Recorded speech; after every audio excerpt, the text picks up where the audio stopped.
xí lô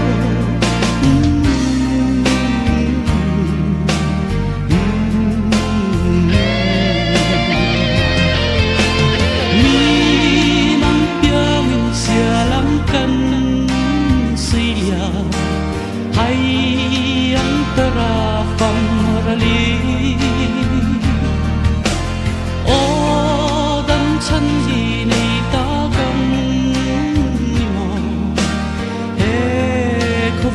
xóa khuôn khuya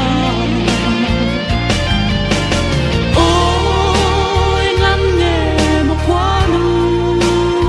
ya sinh hi lâu đua nè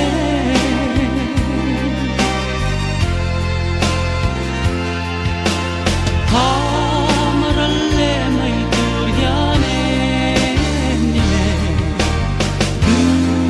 vang về nghìn cân kiêng xí lô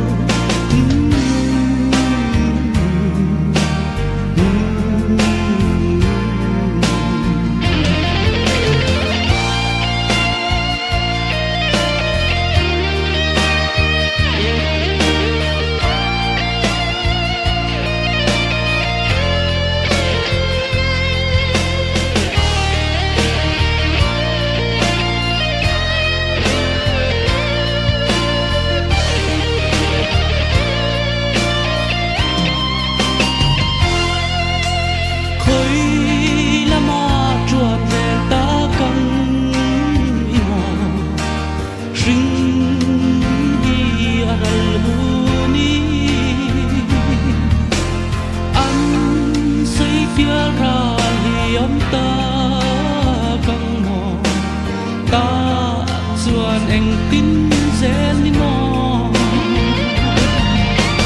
ôi ngắm nghe một khóa nung ya sinh hi lâu đua nè